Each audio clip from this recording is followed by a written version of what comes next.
Hello again, it's Dave Armstrong. Thank you very much for your patience. The rate of people coming in has slowed, so I think we need to get underway so Mike can get his talk underway. We've already exceeded our previous highest figures for participants, so thank you very much for joining us this evening. Just to let you know, we are recording this event. So I hope everybody is happy with that. The recording will be available on our site at some days in the future, and so you can rewatch it if or others can watch it if they've missed it.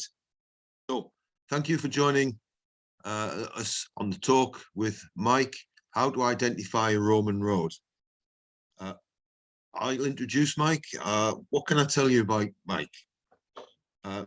Like many of us, Mike's interest in Roman roads started at a very young age, with the road between Manchester and York that he lived quite close by as it crossed Saddleworth Moor.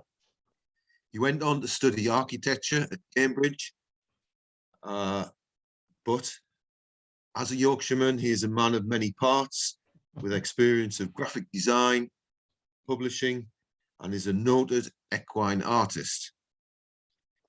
Interest in Roman roads led jointly with the late Hugh Toller to the formation of our association, of which he is now the chairman. The association continues to go from strength to strength and prosper. We now have over 420 members, and but that's enough from me. You haven't come to listen to me, you've come to hear Mike, so he slides it up. So without further ado, I'll hand you over to Mike, and please keep on mute and your video off, and use the chat function for your questions, and I'll talk later on. Thank you. Thanks, Dave. Good evening, everyone. And may I first thank everybody for logging into this talk. It's great that everyone we do, the numbers just seem to keep on going up. So hopefully for Jeff's in a month's time, it'll be even higher. Anyway, this evening, we're going to take a look at how Roman roads typically present themselves in the modern landscape and examine the characteristics that make them distinguishable from other linear features, which often appear very similar. I'm going to use examples from across the former Roman province of Britannia and a few from elsewhere in the Roman Empire, although I make no apologies for the slightly disproportionate number of examples from my home county of Yorkshire. For our viewers less familiar with the geography of Britain, Yorkshire is a very large county indeed, well over 100 miles across at its greatest extent, with a wide range of different landscape types, which, as you will see, impact greatly on the methods used to construct the Roman road network. Before we go any further, it's very important to understand just what we mean by the term Roman road, and indeed how the Romans themselves understood it.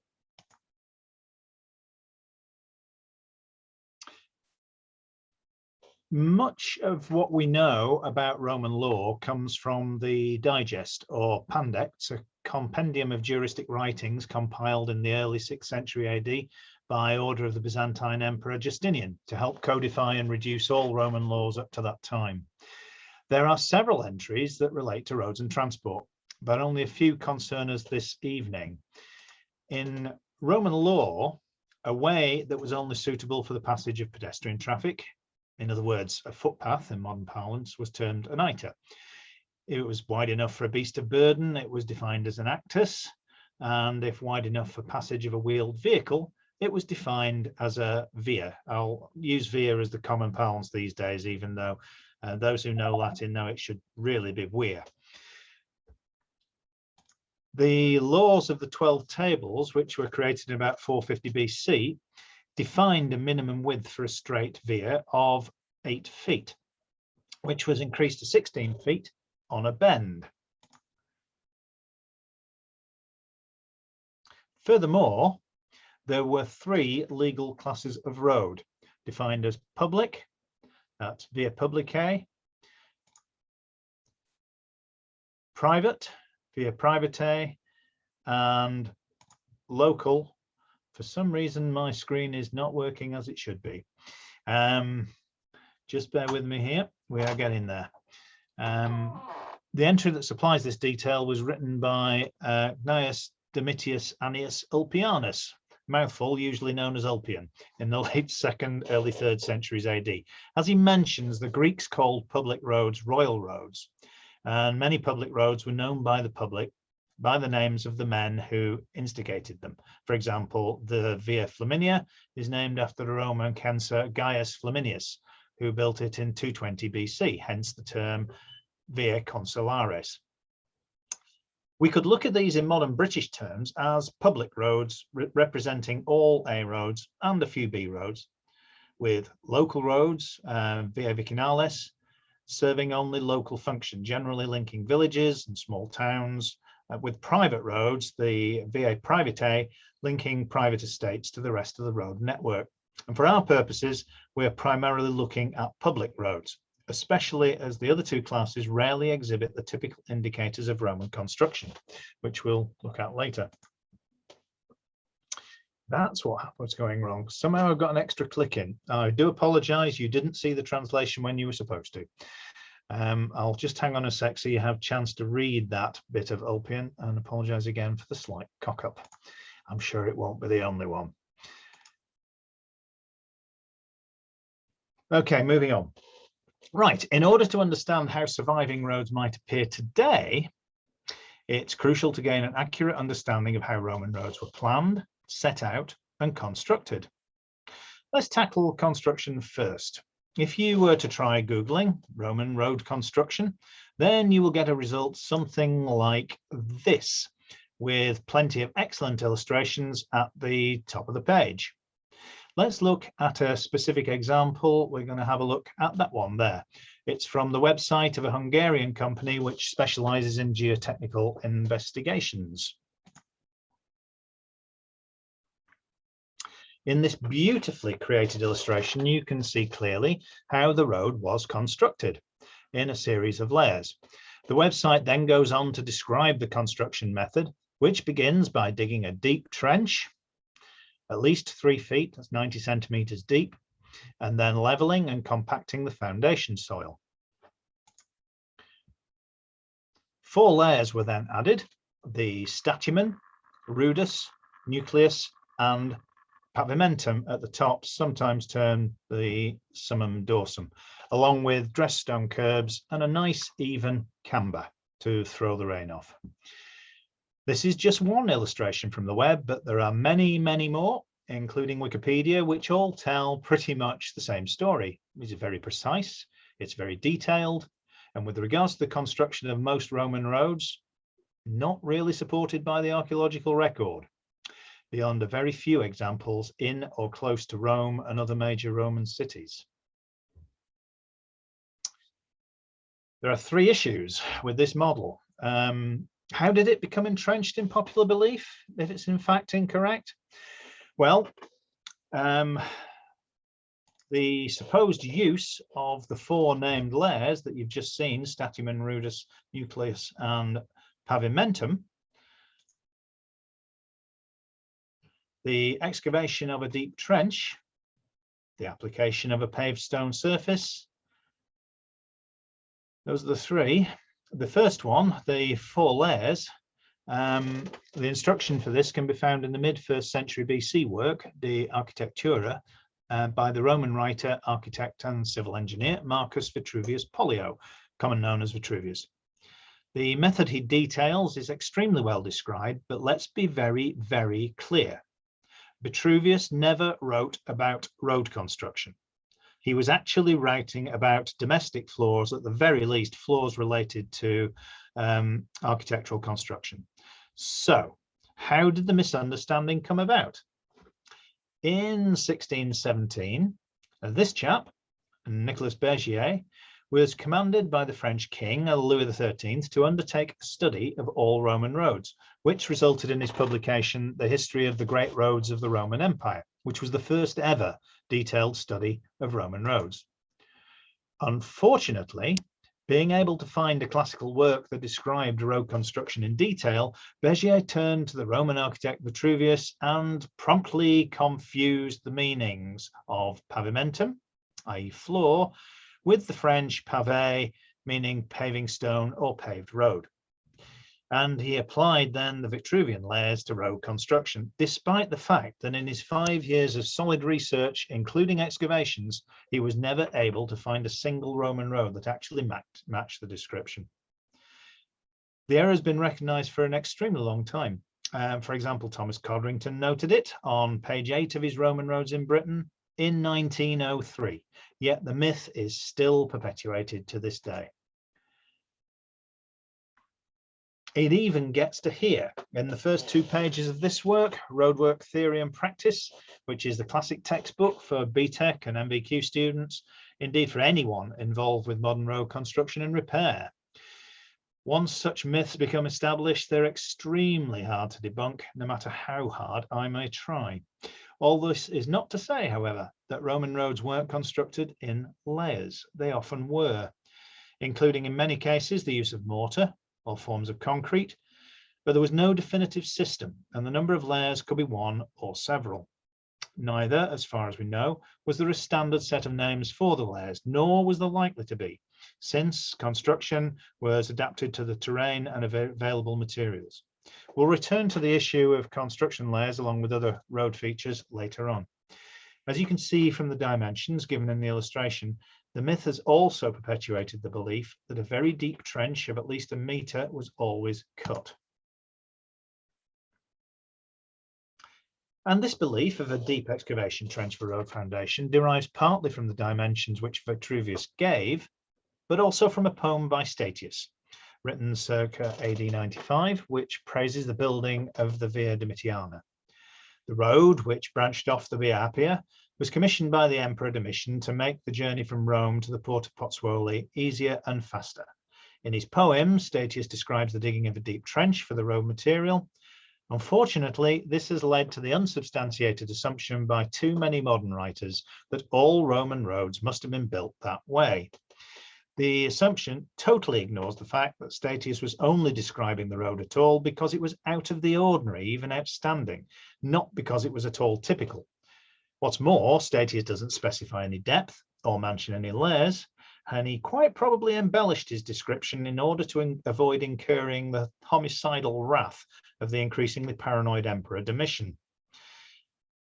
As with the idea of layers, however, there is a grain of truth to the notion of a trench coming first, although in most cases it wasn't a deep excavation. In some instances, it wasn't even used at all. For example, an analysis of modern archaeological investigation in northern Italy by Michele Mattiazzi, published in 2007, confirmed that the excavated trench for Roman road construction was rarely deep, even in towns and cities, and he cites one example in Rovigo of the road surface being laid directly onto the native clay soil. In Britain, things were little different. Excavation for road construction rarely involving much more than the removal of topsoil. And just as in northern Italy, there are known cases in Britain where a road was constructed directly on top of the existing vegetation. Other studies across Europe show a similar pattern. So we've established that the notion of 4 specified layers in a deep ditch is misleading at best. But Roman roads were certainly paved, weren't they? Well, no. Apart from substantial archaeological evidence, there is also literary evidence as well. The Roman jurist Ulpian, while stating that when a road is repaired, the surface must not be changed to another material, inadvertently confirmed that Roman law recognized that a public road, a via publica, could be not only paved, but also surfaced with gravel, or indeed have a beaten earth surface. Or this entry is a long way from stipulating that these were standard road classifications, as many writers such as Chevalier and others more recently have assumed. Note that he doesn't exclude any other kind of surface such as cobbles, which was certainly used on occasion in Italy and quite possibly here in Britain too. At first glance, roads such as this one, the Via Appia or Appian Way, probably the most famous Roman road of all, look very similar to the earlier illustration, at least superficially. There are certainly many Roman roads in Italy and elsewhere in southern Europe with paved and cambered surfaces of polygonal stone with upstanding curbs, although the vast majority of them are in or just outside Roman towns and cities. What's more, excavation has shown that many of these if not most of them, were originally built with a gravelled surface, the paving being added later. This confirms the clear impression given by surviving literature and epigraphy, as in the case of the Appian Way itself, which was begun by the Roman censor Appius Claudius Caecus in 312 BC. Titus Livius, usually known as Livy, in his History of Rome, recorded the paving of parts of this road being carried out over 17 years later in 295 BC. The later paving of streets and roads was generally paid for by private individuals, often town councillors, furthering their own careers and political ambitions, and often recorded by roadside inscriptions, such as this one from the 1st century AD in Assisi, commemorating the paving project of P. Decimus Eros Merilla. Whilst the paving of streets in towns and cities became more common in Italy during the 1st and 2nd centuries AD, along with some roads, which you must assume previously had gravelled surfaces, examples of extra urban paved roads become increasingly rare the further away from Rome you get. So why was this? Quite simply, it was a cost and the decreasing likelihood of there being somebody willing to pay. Eros Merilla's huge donation of 37 sesterces will actually have funded the paving of just 480 metres of street. That's all. Given the high costs, we should not be at all surprised that parts of the most important roads remained unpaved. And incidentally, we don't have a single example of paving in towns, not one epigraphic example like the one above that I've just shown. In this example here, the Via Triana, whilst paved for the most part, does not appear to have been paved at Monopoli near Brindisi. The lack of maintenance of the rammed gravel surface resulted in severe rutting of the structure beneath, as you can see. When you get a few provinces away from Rome, paved roads are so uncommon that websites and publications across the world all seem to use the same example when trying to demonstrate Roman paved roads in distant provinces. And it's this one. Many of you will already have recognized it, but for those who haven't, it is supposedly part of Roman Road 720 from Manchester to Ilkley on the Lancashire-Yorkshire boundary at Blackstone Edge. The superficial resemblance to roads like the Via Appia is only too clear. However, this beautifully engineered structure was actually built in 1734-5, part of the Rochdale to Halifax and Ellen Turnpike.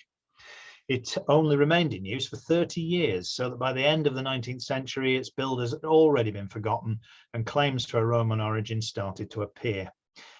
Even Sir Ian Richmond was fooled. Just like the notions of 4 standard layers, a deep trench and paving, this mistaken belief is proving impossible to shift. Incidentally, the probable Roman line is over 1 kilometre to the north.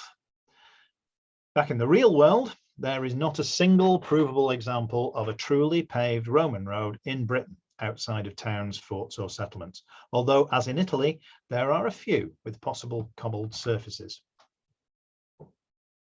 So going back to where we started, asking the question, how was a typical Roman road built? Quite clearly, it was not like this. Certainly in the province of Britannia, our main focus this evening, there are no known examples of this 4-layer system, nor any involving the excavation of a metre deep trench, nor indeed any proven examples of paved roads outside of towns and settlements. So, just how were Roman roads really constructed? Despite the oversimplified and exaggerated picture painted by far too much popular non-fiction literature and even more websites, the basic principles have been well known to those involved in Roman road studies for a very long time.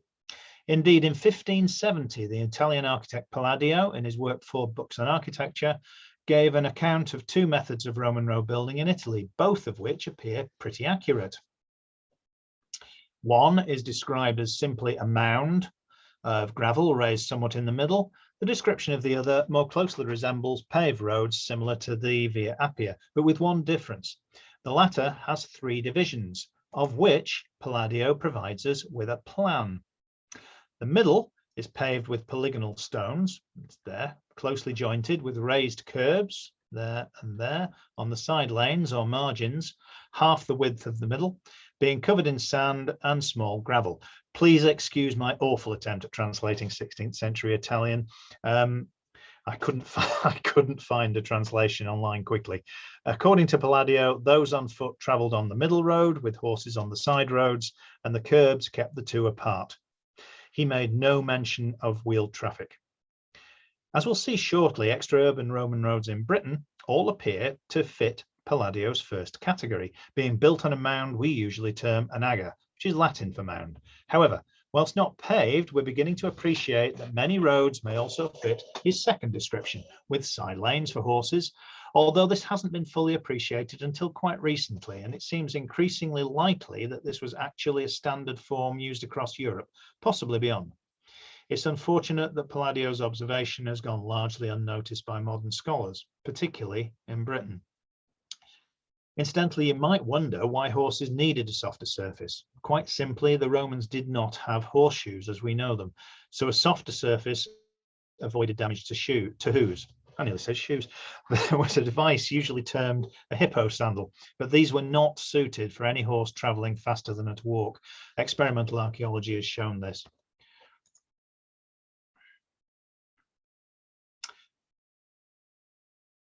Coming forward now to a little more recently, Ivan Margary, who was without doubt the 20th century's most prominent Roman roads researcher, did, however, recognise that road ditches were not always immediately adjacent to the agger, which is the mound referred to by Palladio, although it seems he didn't fully appreciate the occurrence of shoulders or margins for horses, or the fact that in some cases all three lanes were in fact metalled. In a short note published in the Antiquaries Journal in 1939, he gives instances of roads in southern England with ditches about 84 feet apart, with a few more with a separation of 62 feet. Some of these, it's the top four, are illustrated here in a figure from his later work, Roman Roads in Britain. Note that in all these examples, the road itself is on a raised agger and that there is only one pair of ditches. I should add that there is some evidence emerging for a narrower standard spacing at around 40 feet or 12 meters. You'll see an example of that later. In most cases, it seems unlikely that these wide-spaced ditches served as drainage, much more likely that they defined the road zone, that is the main carriageway, and any side lanes, whether metalled or not. Indeed, a single sentence by the Roman jurist Ulpian, who we've seen before, may well be referring to exactly this, when he appears to be stating that the overall width of a road must be defined and marked, in his terms, bequeathed or marked out with fixed limits of width.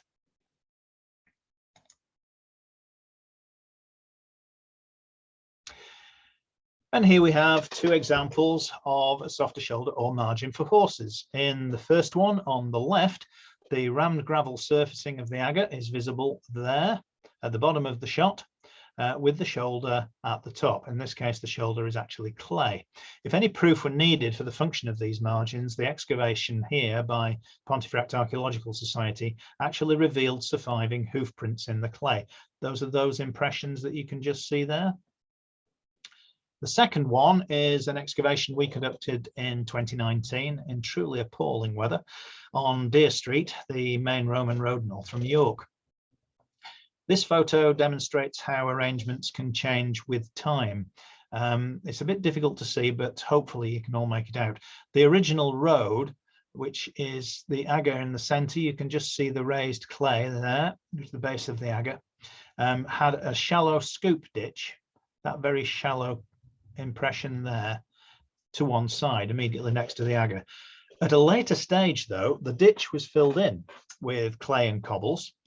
The area in between that and a new ditch there, you can see that falling off just in that corner, was then layered with a surface of clay, that band, another one on top of that in a slight ridge, and then the area in the middle filled with sand. In other words, a margin, a shoulder was added. And at an even later stage, this ditch was actually filled in and the sand layer continued right the way across the top of it. We don't know when that happened. It may have been in the Roman period, it may have been later. The outer ditches on both sides, by the way, are just over 60 Roman feet apart, so fitting with Margary's category. This image is from a book from 2002 Roman Roads in Britain by Hugh Davies, where he appears to have somehow misunderstood Margary's description of the widely spaced ditches. He assumed that they were in addition to the roadside flanking ditches immediately adjacent to the Agger. Just excuse me a sec. This is odd, since Davies drew most of his descriptions from direct analysis of the excavation data. So you might expect he would have realized his error. Roads with 2 ditches each side certainly do exist, but they're uncommon at best, and all the examples I personally encountered appear to represent different phasing, as in the Aldborough example we've just seen. Unfortunately, though, the false notion of inner and outer ditches appears to have stuck. And like the other ones that have stuck, is going to be a bit difficult to shift. Davies correctly noted that one reason why the widely spaced ditches are not often recorded may well be because many excavations don't extend wide enough, and that is certainly true. But it's more likely to be an explanation of why so many roads are recorded with no ditches at all. As a general rule, the widely spaced ditches tend not to occur in more rugged upland areas. There, the ditches are almost always adjacent to the Agger, similar to the diagram you're looking at now. If you think about it, this is quite logical, since the constraints of terrain would make maintaining such wide spacing over long distances quite difficult and in some cases impossible. Also, most upland Roman roads in Britain were constructed through pasture and rough grazing solely for the use of the imperial administration and the military. If cavalry, for example, needed to go off the road to move at higher speed, they would just do so. There would have been little need to have a legally defined space beyond the road itself. The one feature all the preceding diagrams and examples have in common is the building of the roadbed on a low mound, the Agger. And this is by far the most important feature when attempting to identify a Roman road in Britain, for that matter, across most of the empire. And the diagram we've got here also includes quarry pits, which is a feature we haven't yet mentioned. Whilst the material excavated from the ditches usually went into the road construction, it was often insufficient, and any additional material had to come from somewhere. Wherever possible, this was from very close to the road. Just logistics. You don't want to be moving material from a great distance. It takes time, costs money. So lines of quarry pits a few meters from the road actually are a very common feature and almost, but not quite, diagnostic. Although some 18th and 19th century roads also have roadside quarries, as we'll see in a minute or two. And here we are. This is an example on the Scottish borders. Roman roadside quarry pits tend to run in lines along the roads, as you can see here. So the modern trackway is over the top of the old Roman road. They're generally quite small, although they can sometimes run together to become almost a quarry ditch. They are hardly ever more than about 10 meters across, usually quite a bit less, measured perpendicular to the road. And as you can see in the Scottish example, they can sometimes still be seen, especially in upland areas. But more commonly, they have long been filled in and can be detected only from crop marks and aerial photography, from lidar, or from geophysical survey.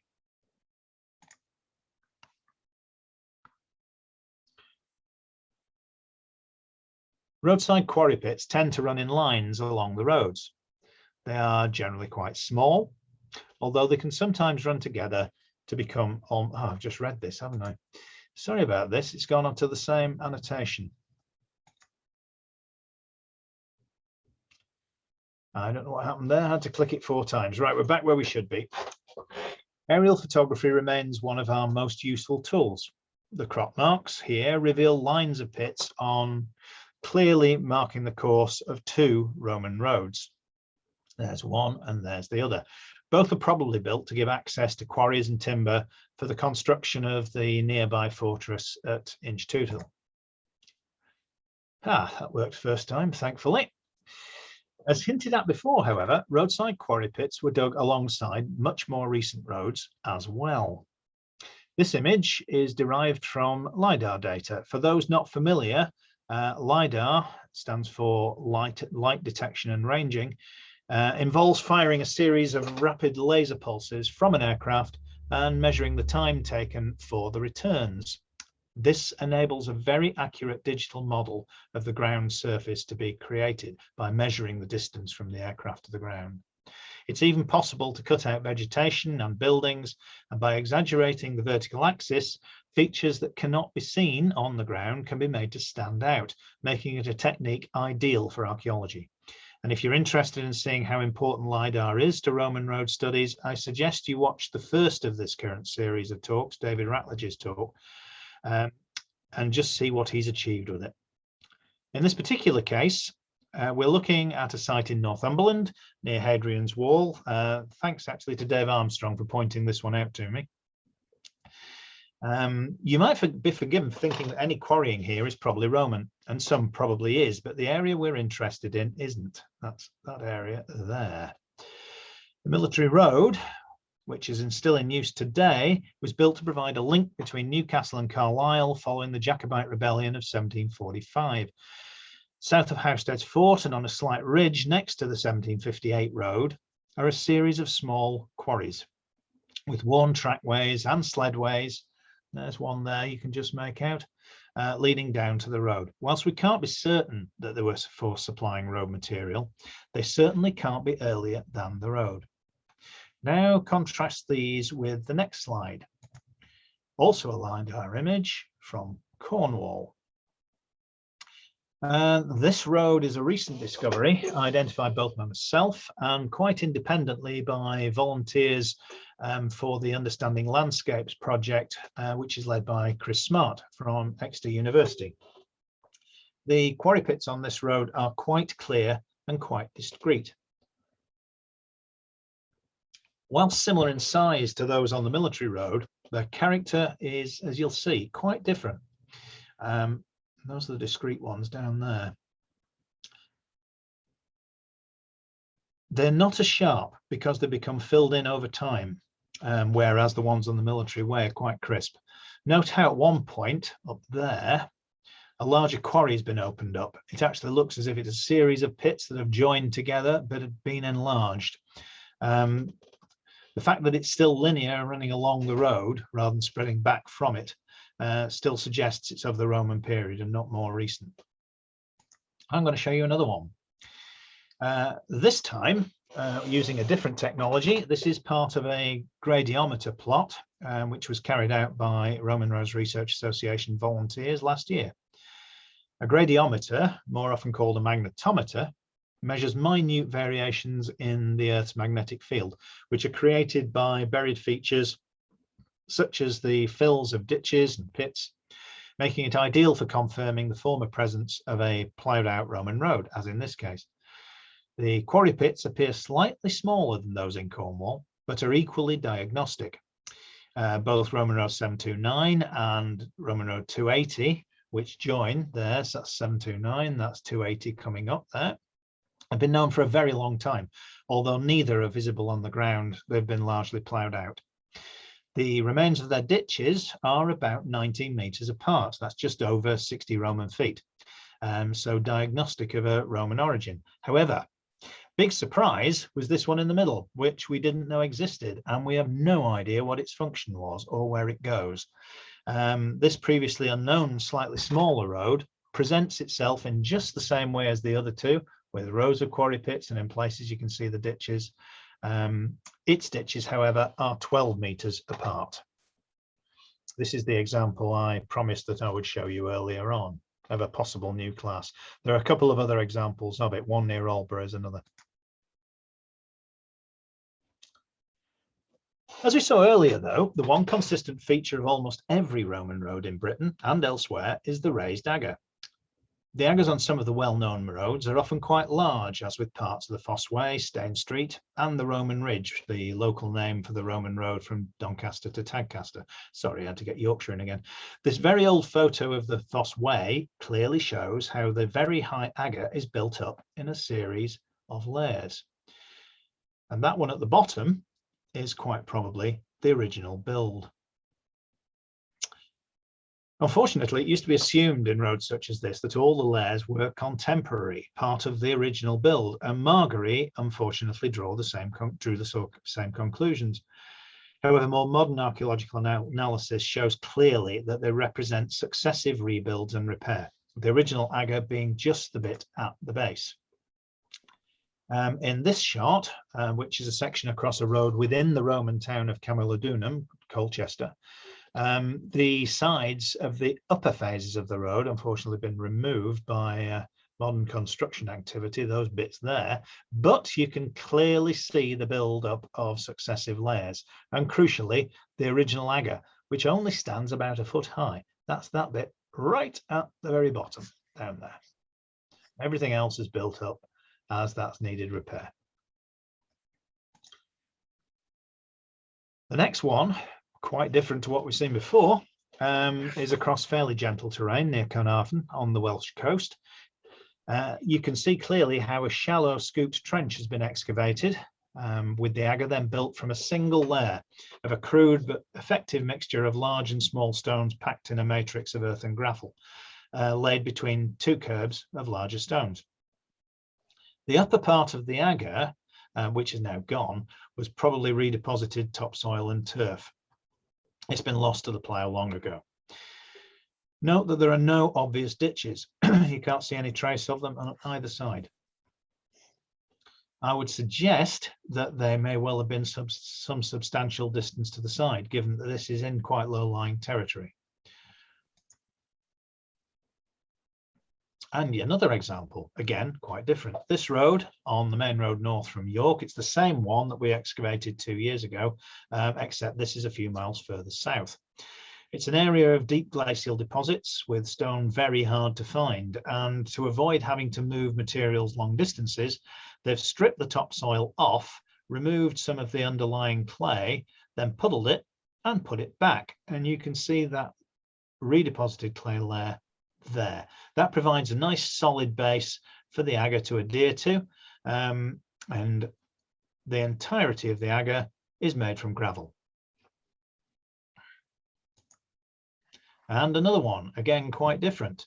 Moving further north, these are photos of part of the excavations undertaken by a volunteer group, Altogether Archaeology, in 2016 on part of the recently rediscovered road from Whitley Castle, which was probably named Epiarcum, to Corbridge, Korea, on Hexham Fell near Stublick in Northumberland. The large stones on the left-hand image are essentially a foundation layer. These were placed, as you can see there, directly onto the subsoil, which had possibly been redeposited to form a cambered base. And there certainly was evidence for that in a different trench to this one. Note that there is no sign of a foundation trench other than removal of topsoil. There's a curb of larger stones, and ditches were apparent in places just outside the curb. In one trench, they had 2 ditches on one side, but their chronological relationship isn't clear. If you look closely, you can actually see that the stones were part of a matrix of soil and stone, and the remains of the topsoil mixed among them is still there on the bottom, dark patches of it. The excavators concluded that the topsoil had originally been stripped off and then replaced over the stone foundation with reinforcement from the stripped turf to create a low cambered aga. Any upper surface of gravel or sand or pebbles has long gone. This is a fairly typical example of how Roman roads survive in the upland areas of Britain.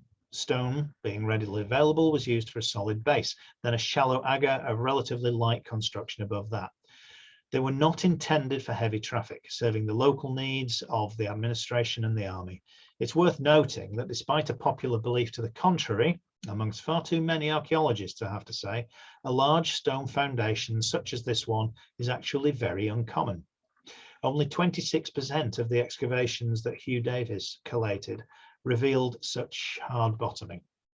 I can't remember how many I looked at, but it was a large number. And here's another one. This one's from Salford, which is a low-lying area where stone wasn't readily available. But here again, we've got a soil aga. You can see it clearly. There's hardly a stone in it. And that's sitting on top of a redeposited sandy clay foundation. And more. On the left, excuse me, We have a shot of a service trench which was dug during the building of a new school, revealing the main road from the settlement at Norton in North Yorkshire to York. Concrete had been laid with small stones above to create a solid road construction. This was still utilising local materials though, since the limestone needed to make the concrete is readily available in the area. A full account of that is actually in our first volume of our journal Itinera. The second image on the right is on Roman Road 72A near Ribchester, Brumetanarcum Veteranorum in Lancashire, but it's heading into Yorkshire, so it's all right. Again, stone was in short supply, so this time the agger was built entirely from local clay, and you can see the curve of the agger there. A colleague and I spotted this by chance when we were walking past a building site. The builders had been wrongly told that the Roman road was about 20 metres away, so they cut straight through it with the JCB. Not their fault. The edge of the agger is clear, so is a later widening. That's the yellower clay there. And you can just see the remains of the running layer of pebbles, the surface, on top. Just there they are poking through. Can you see them? Here we have an animation which sums up what you've just looked at, the construction of a typical road in upland areas. The ground's cleared first, topsoil removed, then the agger created using the material from the ditches. And there's Squadimus, just to give it some scale. Upland roads had a usable width of generally between 5 and 7 metres, sometimes a little more, rarely less, although there are a couple of examples that are as low as 3. We really don't have time to talk about those.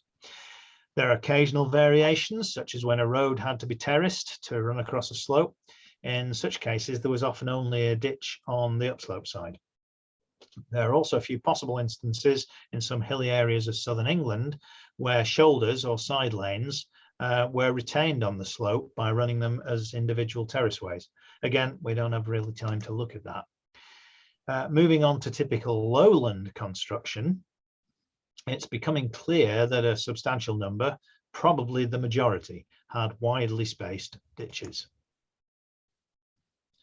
There remains a great deal of work to be done, however, for us to fully understand the nature of the space between the agger and the ditch, in particular to understand why it sometimes seemed to have been left of grass, other times given a clay or sand surface, and even occasionally metalled with stone and gravel.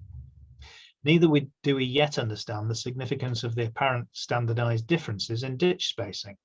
Do these vary according to the quantity of traffic, or are they indicative of the road's deemed status, or something else?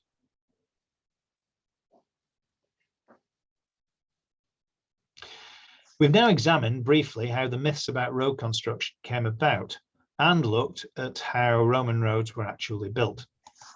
The purpose of this talk, however, is to help demonstrate how a Roman road, gone backwards too fast, I apologize, how a Roman road was actually built and might be identified from its survival in the landscape and not from high quality excavations. The next few slides will hopefully start to demonstrate what a tricky process this can be. Back to that one. As already mentioned, there are a handful of well-known Roman roads whose aggers are extremely high due to multiple resurfacings and repairs. Such an example is this one here, which is Stane Street, running from London to Chichester. And note how each additional surfacing, some coming after the Roman period, has reduced the width of the agger so that today it couldn't actually be legally termed a via in some places because it's less than 8 feet wide.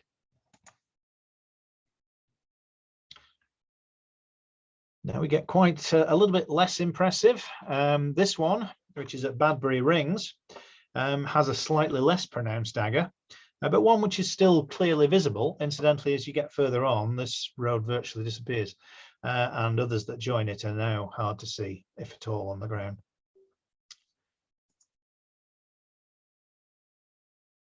And we're getting less clear now.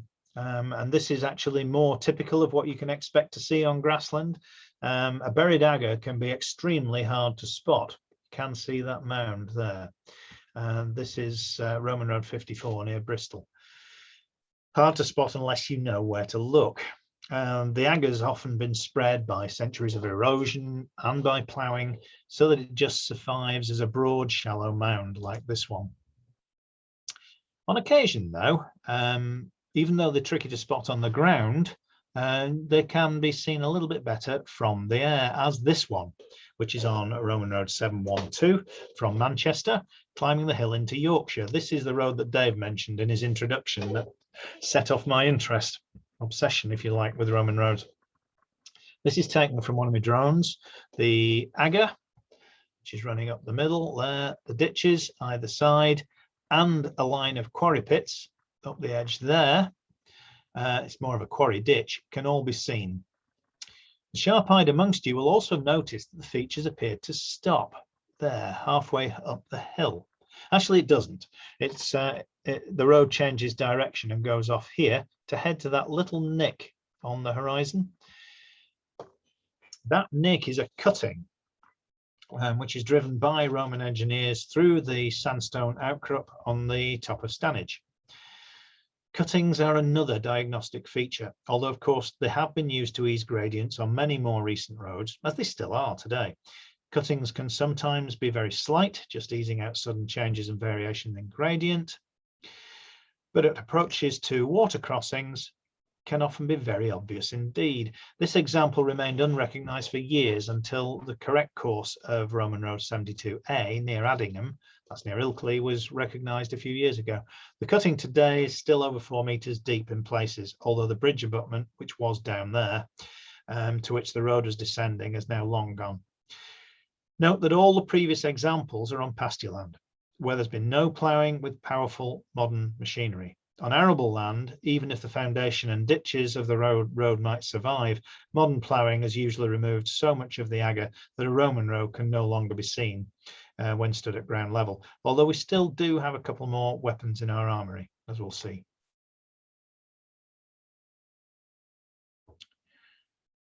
The one aspect of Roman roads that I've so far not mentioned, and possibly apart from the AGA the most important, is their straightness. As we've seen, without excavation, survival on the ground is often such that Roman roads are hard to see. However, in some cases, their course is marked by other features, such as in this, a modern road, the A66 from Scotch Corner to Penrith. The modern road maintains the road alignment for many miles and so becomes very recognisable from the air. The representation of a Roman line by modern features is termed fossilisation. We'll look at it in a few slides on. Understanding how Roman roads were set out is important, although they're not the only roads to utilise long straight lines. We'll get to that. I suspect everyone watching already knows that Roman roads are straight, but more accurately, they comprise a series of straight lengths, and these lengths being sometimes many miles long, as in the previous slide, on other occasions just a matter of tens of metres. The example here, one of the best known, is Stane Street from London to Chichester, which utilised a long distance alignment between the two locations.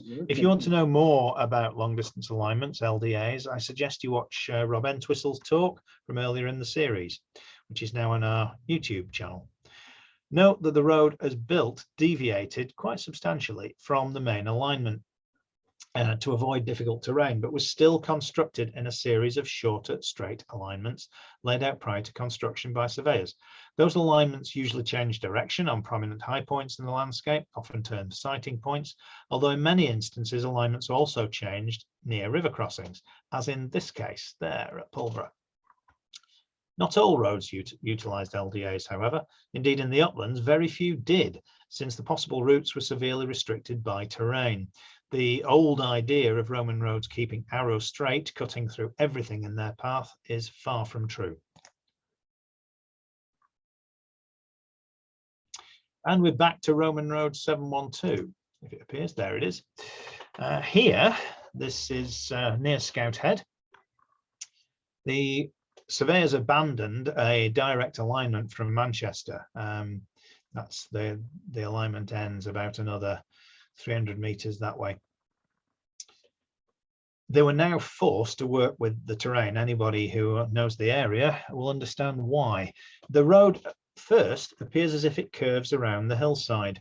But if you look carefully, you can see it's actually a series of short straight lengths, which tells us immediately that the road is probably Roman and not the 18th century turnpike road known to have used a similar route. In fact, the turnpike is underneath that line there.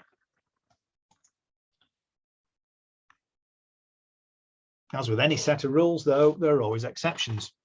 In this case, roads which run over relatively easy terrain but do not follow any long alignments at all. For example, this one between Ilkley and Tadcaster, which runs just north of Leeds. No matter how hard you try, looking at that map, there are no long alignments that can be discerned, not one. Indeed, the road appears to be following the terrain in a series of short lengths, none more than 1.5 miles long. There is some evidence here that in fact, the Roman road was following the general course of a pre-existing routeway. Certainly at Adel here, where it crosses marshy ground, the Roman road was built above an earlier road, which had been floated across the bog on bundles of small branches. Those were carbon dated to the 1st century BC. So summing up, the key characteristics of a Roman road: a shallow trench to provide a firmer base for founding the road, the building of a raised agger, which could be a variety of local materials, ditches either side, sometimes adjacent to the agger, especially in hilly country, and sometimes at set spacings, roadside quarry pits being frequent, often in lines, cuttings to ease gradients, and Roman roads being built in straight lengths, some long, some short, although they don't always follow alignments. So hopefully by now you've seen the huge variability in how Roman roads were built. And that variability actually reflects how they often appear today, if indeed you can see them at all, which is more often the case. So how do you actually set about assessing whether features that have been identified, either historically or recently, actually are a Roman road, especially if they've not been excavated? Methods have changed massively over the decades, and going back to Ivan Margary and his followers in the mid-20th century, the method of choice was often to start with maps. I do apologize, I'm getting very croaky.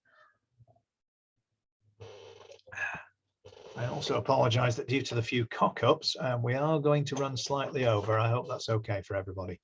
I'll persevere.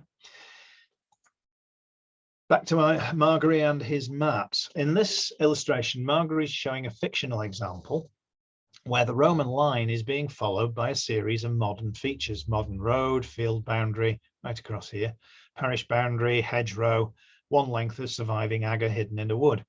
In the lower example, he's detailed another fictional scenario where the modern road runs through a village, which over time, the main street has deviated from the Roman line, and the agger can still be seen cutting the corners. Both scenarios are common along Roman roads. Unfortunately, they can also occur for many other reasons, especially where a disused turnpike road is involved. Remember earlier I showed you the image of the paved road at Blackstone Edge, a road that only remained in use for 30 years? Also, great caution is needed with this approach with regard to the long lines of parish boundaries in particular. It is true that ancient parish boundaries often follow Roman roads, since the road was a clear marker in the landscape. Unfortunately, later medieval and post-medieval boundaries do exactly the same thing for exactly the same reason. And in this image, Margary attempted to demonstrate how with time a Roman road can be transformed in the landscape. So he starts off here with the top image with a plan of the Roman road showing its various features, and over nearly 2,000 years, bits of the road survive there and there, but the other features are then hidden within said landscape. Again, that sort of thing is common and with experience fairly easy to spot, but as before, there are other features that can cause the same results.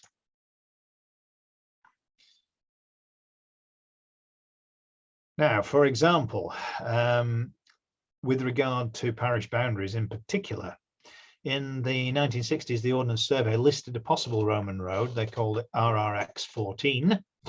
The basis of the idea was taken from the Victoria County History of Nottinghamshire of 1910, being based upon a long fairly straightish modern road, straight in places, not so in others, and a coincident line of parish boundaries along it.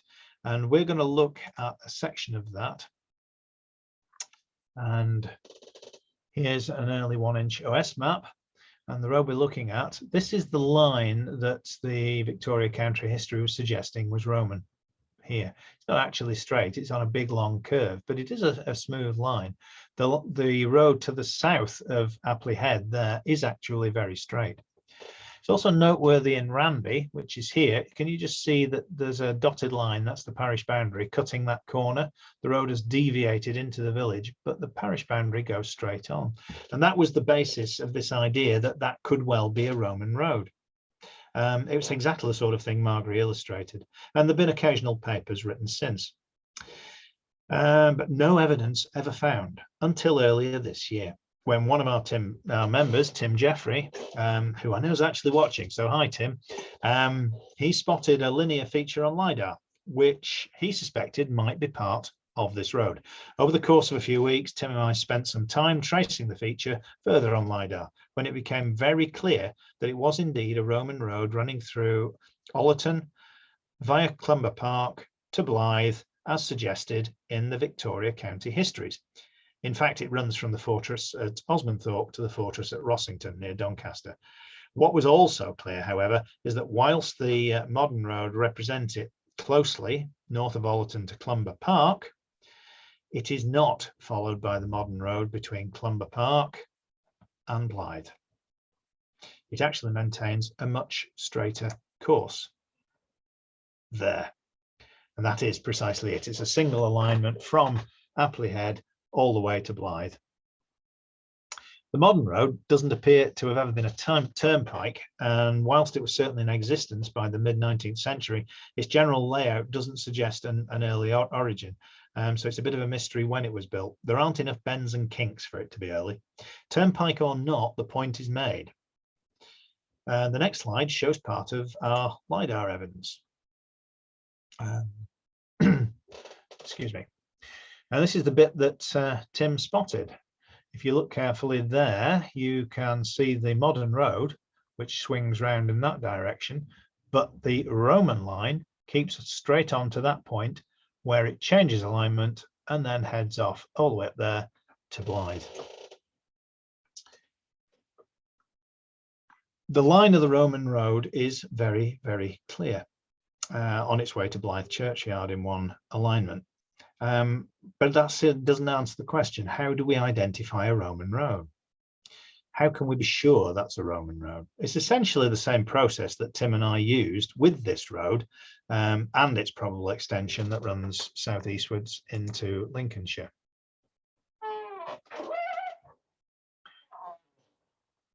Apologise for the creak. That was my other half coming in to tell me that I'm just starting to overrun, so I do apologise. Right, the process is not an easy or quick one, but it does get more intuitive with experience over the years and more years. The first thing to ensure is to rule out any other types of feature that your identified feature could possibly be. Crucially, given our increasing use of lidar and aerial photography, that means eliminating the possibility of a pipeline. In this example here at London Foot, which is west of Halifax in West Yorkshire, this is a linear feature running down a valley where we know the Roman road 720A must be. We just don't know where it is. When it was first spotted, this faint little lidar feature was extremely attractive, being in roughly the right place. It's faint, but you can see it between the yellow lines there.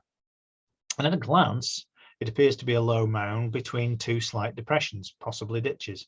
Unfortunately, it is a pipeline. The clues are the 2 points arrowed.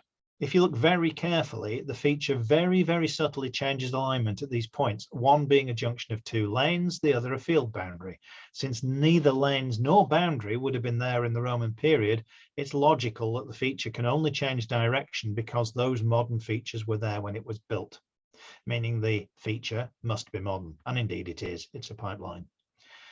In fact, most pipelines can actually be ruled out using this method if you trace them far enough. Sometimes you have to go for a few miles before you get a clue, but it is the best way of doing it.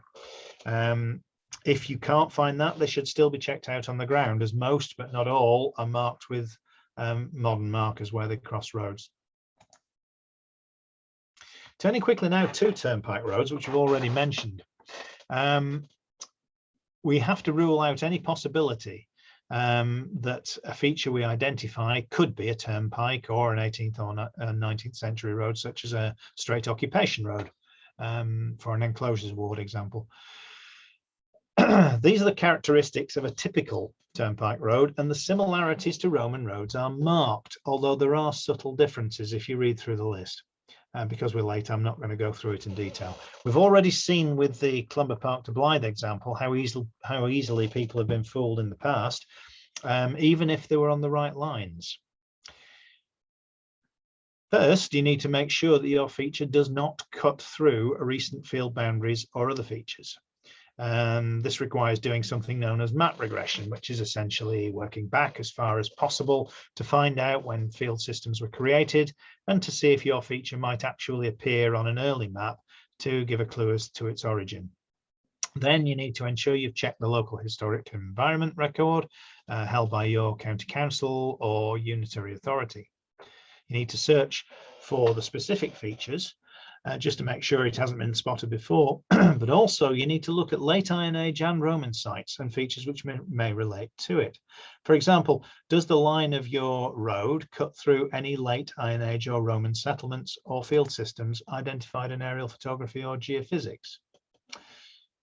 In this case, a long accepted Roman road is now in serious doubt, at least on this route, as a result of this analysis.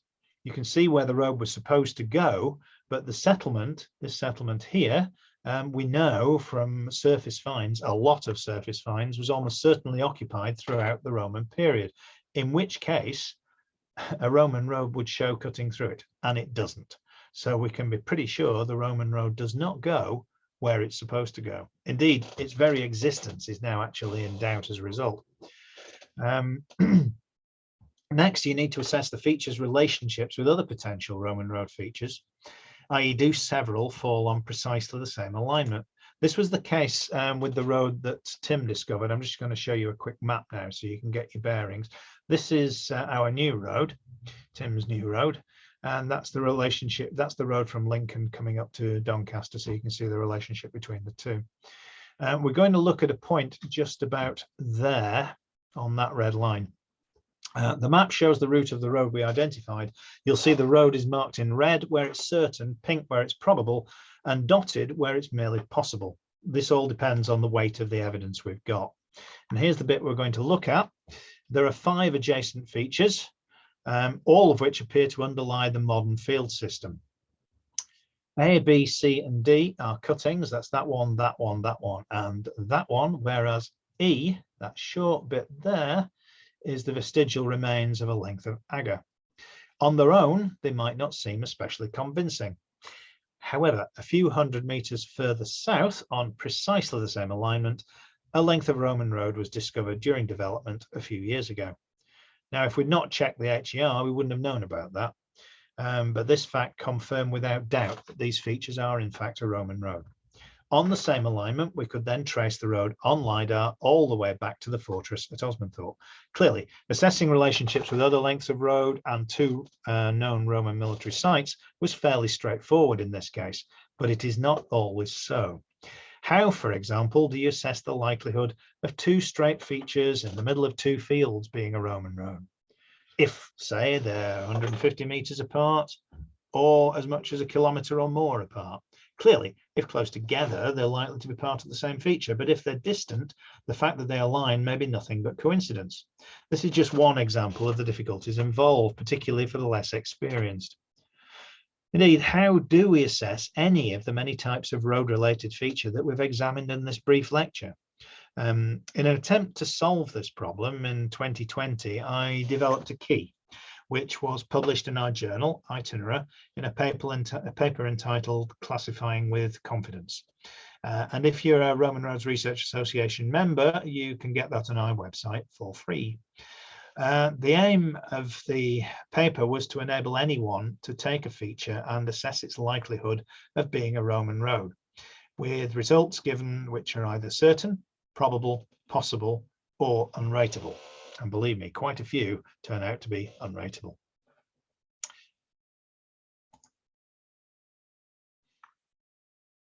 I'm not going to run through the whole details of the entire key now because it would take far too long. I have, however, reproduced every page on this lecture. Once the lecture is uploaded to YouTube, you can then study the key at your leisure, although you will have to wait till May for the paper to become open access, when it will be available on our website. The key is organized in a series of sections. And just bear with me while I can increase the size of my screen so I can actually read it. The first one is a basic assessment to make sure you've done all the things you need to do before you start, like checking the HER.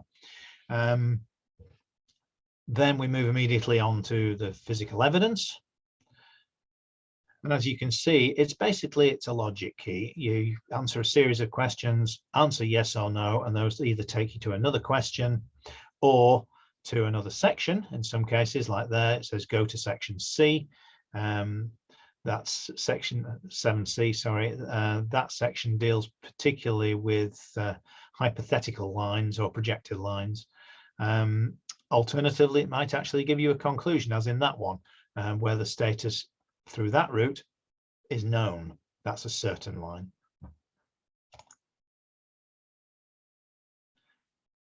So feel free to have a look at this. We'll get the lecture uploaded to YouTube as soon as we possibly can, assuming all the recordings have worked, and then you can have a look at it.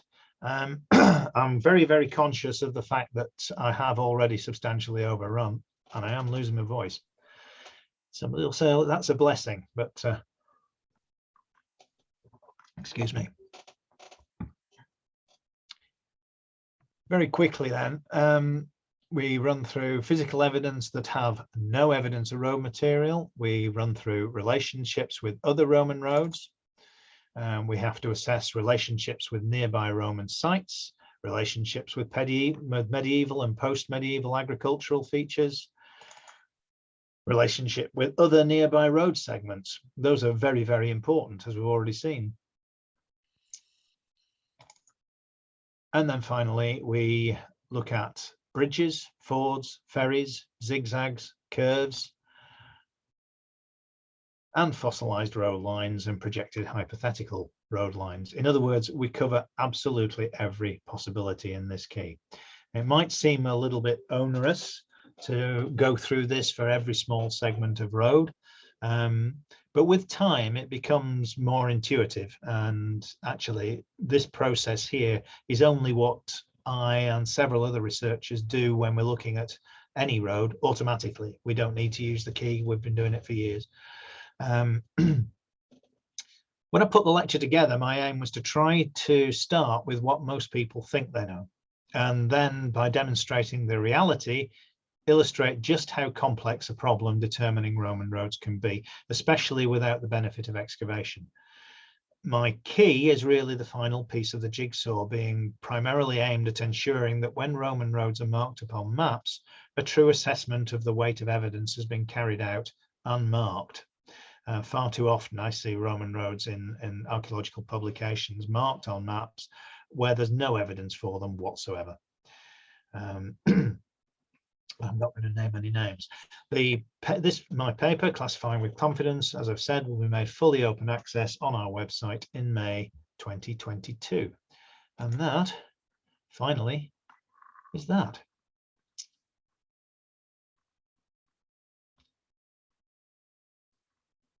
I'll stop sharing.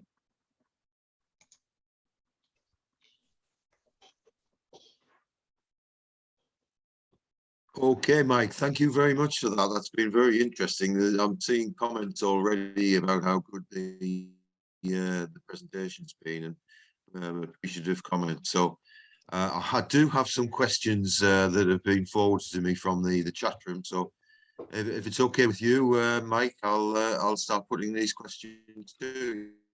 Yeah, fire away, Dave. Although, just so you're aware, your sound is going in and out. I think you've got a Branspeth moment happening.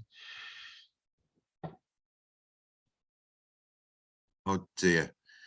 All I got was "oh well, dear." Sorry, I couldn't hear the rest.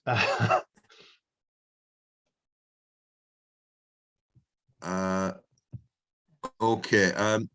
Here we go then, Mike. Let's hope you get this. From Martin Packer. He's wondering if experimental archaeology has tested this putative construction method. Would it even work or survive? I think that was related to the paved surfaces and the 4 layers. I'm not aware of anybody having tried it, I've got to say. If it has been experimented with, that would almost certainly be in Italy, because you don't see anything that resembles it anywhere else. And to be honest, there's outside of towns, there's very, very little evidence of it. But sadly, the myth has been accepted. But I don't think it's been experimented with. But then similarly, there's not been much experimental archaeology on agger construction in this country either. And there really ought to be, because the use of earth aggers is very clear, but it's a struggle to understand how they actually worked and weren't washed away. Okay, thank you, Mike. Another question from Carlton Reed. He's querying about the use of the word cobble or set. Lots of folk think streets paved with sets are cobbled streets. River or sea cobbles are rounded and are very hard to walk on. Yeah, there's certainly I understand what he's getting at, but smaller cobbles, if there's a layer of gravel applied to them, to basically fills the gaps in. So it's like a cobble layer, but with a slight topping of sand or gravel. That does work extremely well. And it certainly was used in Italy. And I suspect in 1 or 2 cases, from what I've seen, it was used here. There are quite a few roads where there is a smallish cobble layer where there's very, very clear wear on the cobbles. And yet today, because everything around them is gone, they're difficult to work on. But there's not enough work been done on this, quite honestly. Sadly, too many road surfaces, when excavated, get excavated badly. There's been a recent instance, again, I'm not going to name names, where a clear gravel surface, the top of the road, was trowelled away because the excavator was expecting to find a stone surface. You know the one I'm talking about, Dave, but we won't mention it. Yeah, okay. Another question from Martin Packer. I think this is querying, is there a notion of the Romans obtaining a right of way before building a road? He doubts it, and modern ideas of compulsory purchase orders that probably weren't relevant to their builders. That depends on the stage we're talking about. In the early years of conquest or occupation, clearly not. They would just basically go and build wherever they want. We have plenty of instances in this country of evidence of Roman roads cutting through pre-existing field systems. There's lots of it.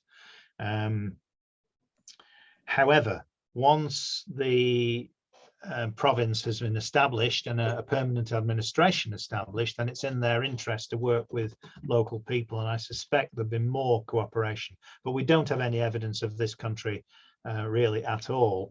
In fact, there's only one record, as far as I'm aware, of a private road that's in the southeast. I think it's in Kent, and the record survives on a writing tablet which records a court case about it. So there certainly was civilian administration and jurisprudence, if you like, regarding roads, but we don't know the details because it simply doesn't survive. Okay, right, thank you. If I can move on to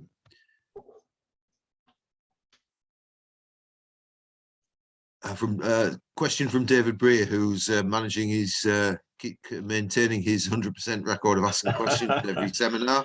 Hi, David. Thank you, David. Is there a map of pipelines? Oh, short answer is yes. Can we get hold of it? No. The different utility providers do keep records of pipelines, gas pipelines in particular, but getting hold of it is virtually impossible because it's considered a major security risk. You can understand that. If I can add on the end of that, Mike, one helpful thing that we do have is that they are marked by white post. Yes. With the little red caps or little yellow caps, depending on what the contents are. Yes, yes, they are. So that does make them visible, and sometimes, if you're lucky, you can see them on Street View. Yeah. From Hannah Collingridge, for turnpikes, could the Act of Parliament required be used as a reference as well? Absolutely, yes, and it's actually thanks to referring to the various acts of Parliament that it's pretty clear that the paved causeway up Blackstone Edge is in fact a turnpike.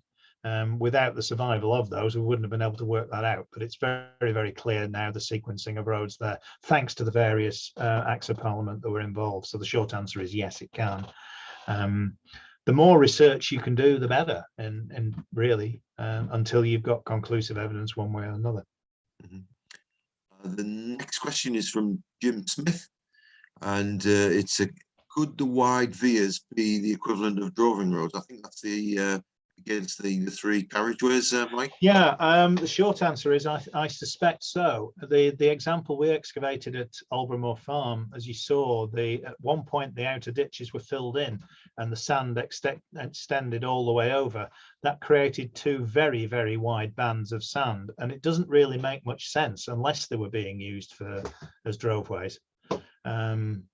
There are plenty of other examples with very wide belts of sand beside them. One that comes to mind is Ermine Street, north of Lincoln. And so in short, I think it's possible. It wouldn't necessarily apply to all of them, but I think it's likely on some of the major ones, certainly. Next question is from G. Nixon, who's been struck by the variety of the construction techniques. And do you have any feeling about whether slighter construction is a factor in roads falling out of use and disappearing into the landscape over time? That's a very difficult question to answer because unfortunately, we don't have a detailed analysis yet to be able to do it. The only way we could answer that question is as if we had a database of construction methods used on most roads in the country, and then we'll be able to compare those with when they're thought to have gone out of use, what survived today, what became modern roads. But that information simply hasn't been compiled yet. It is our intention to ultimately compile such a database, but it's a massive job, and I wouldn't expect it to be finished within the next 10 years, quite frankly. So yes, it would be possible, but at the moment it isn't. We don't have the data. Okay. Next question is from Mark Seaman. What was the maximum gradient of a Roman road? This one keeps coming up, doesn't it? Okay, simple answer is they can be as steep over very short distances of 1 in 4, but the general ruling gradient seems to be 1 in 6. Yeah, but less if they can. They didn't like steep slopes. The old idea of Roman roads going up and down everything is just nonsense. So 1 in 6 seems to be the maximum, but they do prefer less if possible. Okay, yeah, I concur with that one. Yeah. Next question is from Lewis White, which is, thanks, Mike. I was wondering about how the area between the outer ditches was maintained, as in our climate, unless the area was grazed, the soil would become vegetated and we become woodland in most areas. Any thoughts? A couple. Those areas haven't been studied enough, as I actually mentioned in the lecture.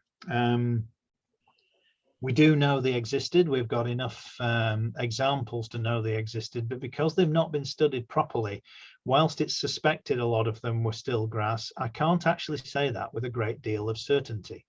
because they've not been excavated enough. That's the short answer to it. If they were grass, I accept that. If they weren't grazed, it would be problematic, because they would become scrub in no time flat. Whether it's relevant or not, I can't say this, but I have to add that in the excavation we did at Aldborough Moor Farm, in the bottom of the ditch, we found something very unexpected. Hawthorn cuttings, trimmings, basically, what you'd expect to see from hedge cutting.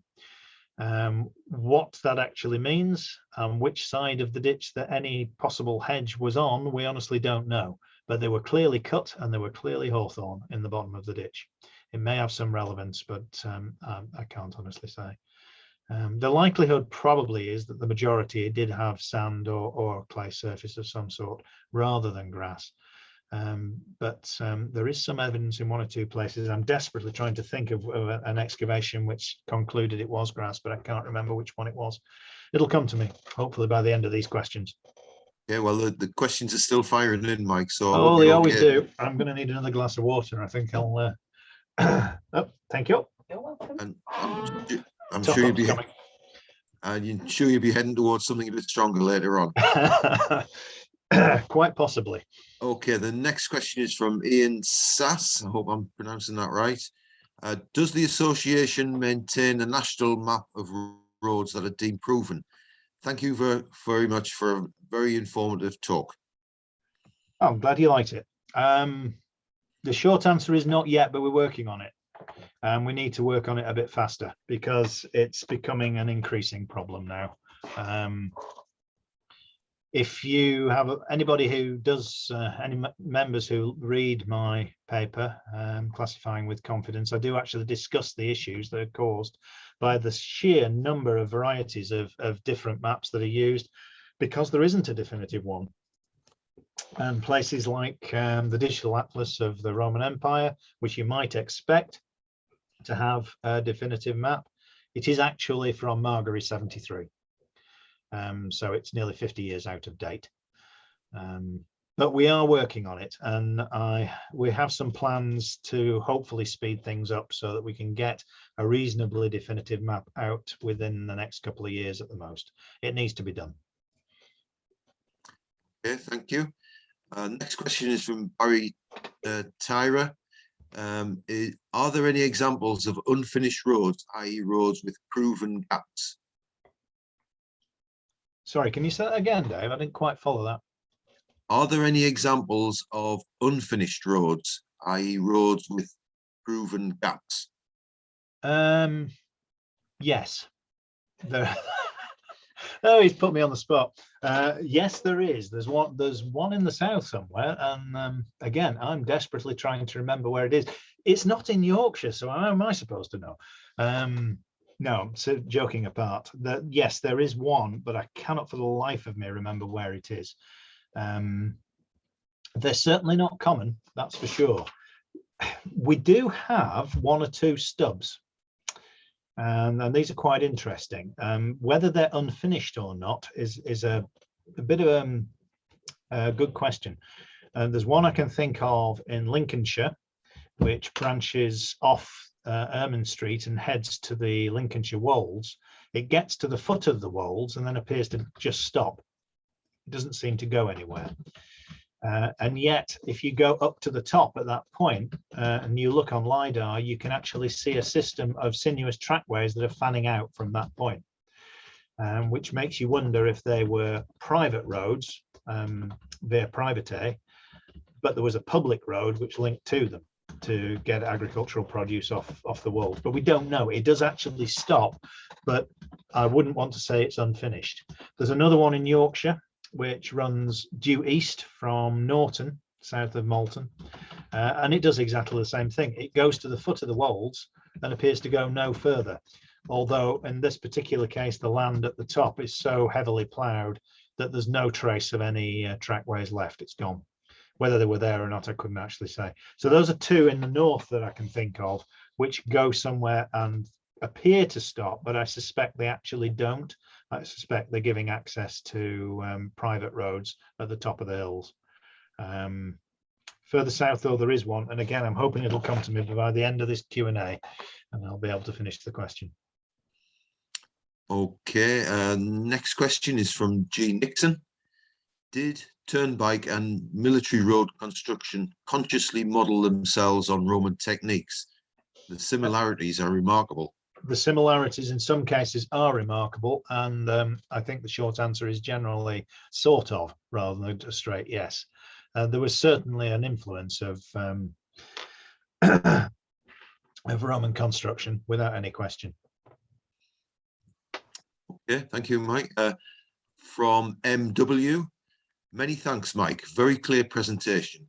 Is there a database of ground penetrating radar or resistivity surveys of Roman roads that show characteristic features? We wish. No, there isn't. Not only is there not a database of such surveys, pulling them together is very, very difficult. Identifying them is difficult. If you go to the HER, all you're ever going to get are the results. You would never get the data. So constructing a proper database, a real database, is going to be very difficult indeed. It's something our geophysicist James Lyle has been pushing for geophysics to do in archaeology for a long time, but he just thinks he's talking to a brick wall sometimes. But I wish there were. We will certainly, as we work through every road in Britain, gather together as many geophysical surveys as we can, but they'll only be the final reports. They won't actually be the raw data. Getting hold of the data is important.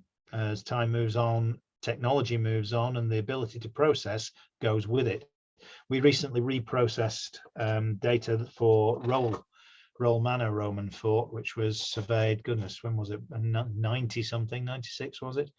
The original plot was very crude, to say the least, but we managed to take that data, thanks to Ian Sanderson at the West Yorkshire Archaeology Advisory Service. We got that data and managed to reprocess it, and the image we've got now is far superior with much more detail on it, to the point that we resurveyed the site and it didn't show anything new at all, even though it was 25 years more recent. So getting hold of the data, if you can, is important, but I don't hold out any hope, really.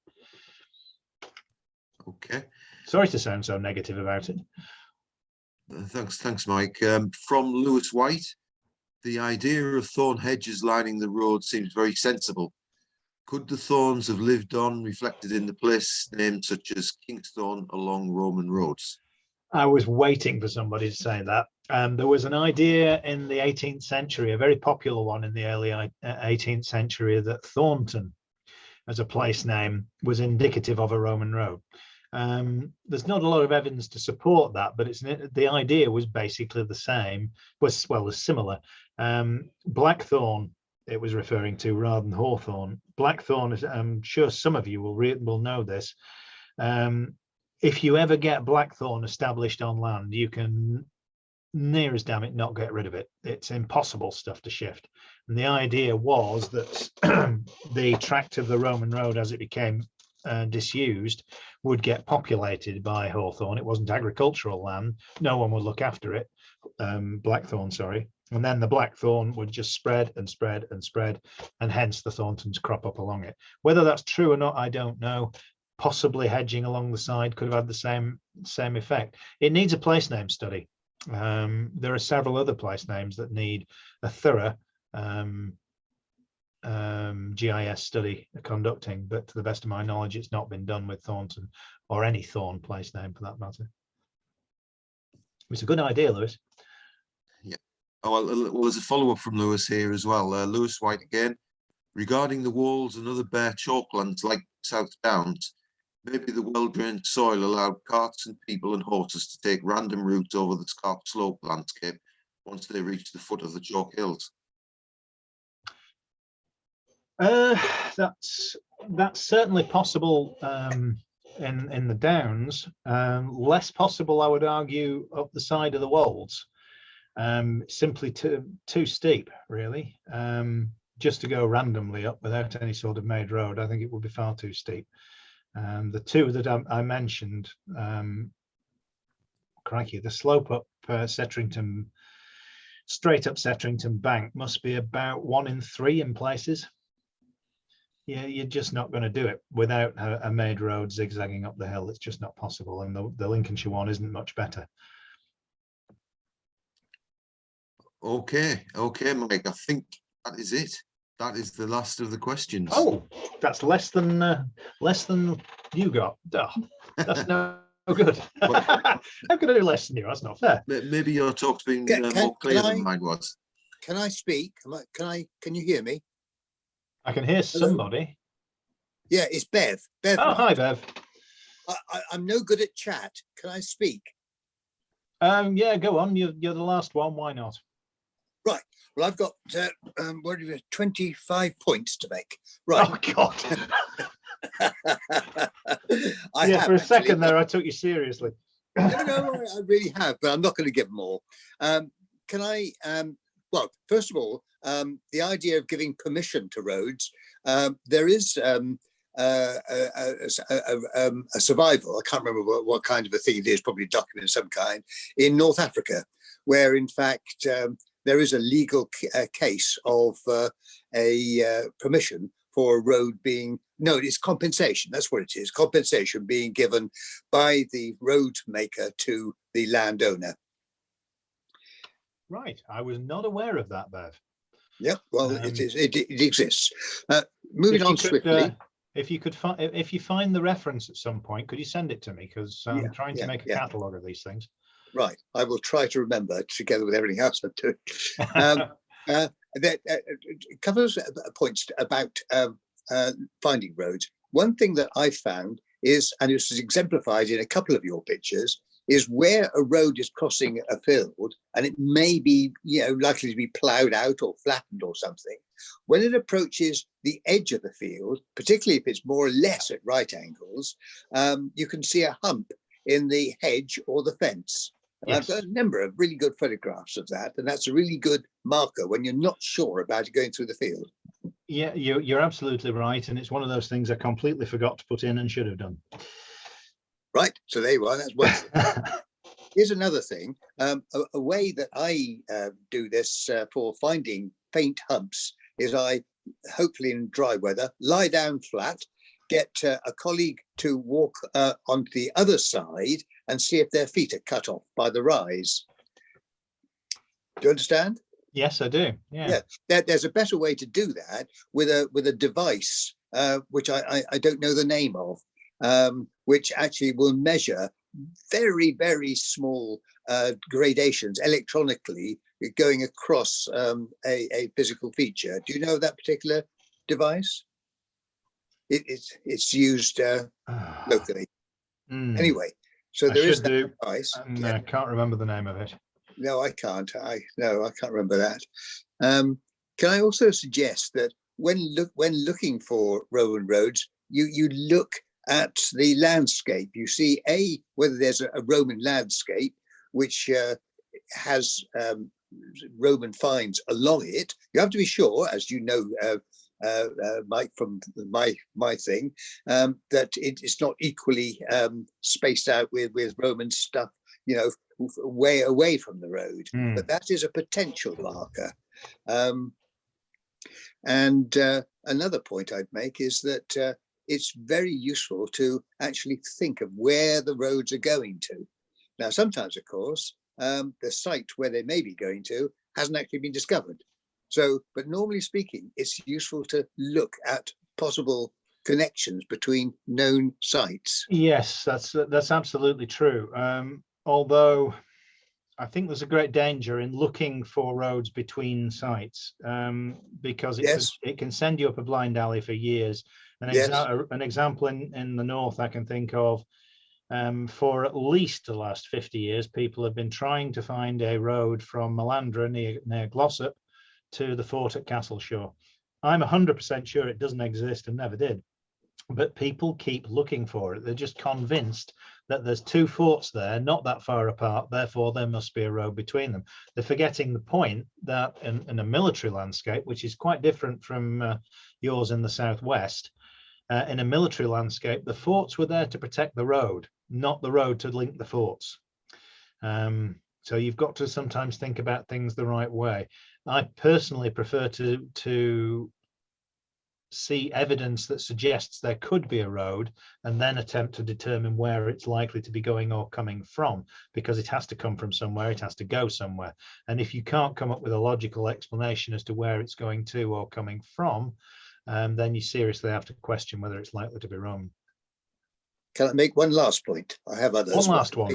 Last one. Okay, one last one. We've still got 105 people, so we're captivating people. This all right. So keep going. So with regard to the thorn hedges, or the width beyond the central agger to outer ditches. Yes. Can I suggest that a possible purpose for that might be to deter attack? As you will know, I'm investigating bandits at the present moment, and attacks on people travelling the roads certainly occurred. And this kind of process was actually followed in medieval periods, wasn't it? So I put that forward. Yeah, that's been suggested before several times, and it is certainly a possibility. I think what's interesting to me is the increasing evidence we've got, though, for some sort of surface between the two. There just hasn't been enough analysis to determine whether they all had some sort of surface, or, as you're suggesting, they didn't, and it was a sort of a no man's land where you simply weren't allowed to go for defensive reasons. No, I'm not suggesting they weren't. Some of them weren't surface in some case. No, I'm not suggesting that. That could be additional.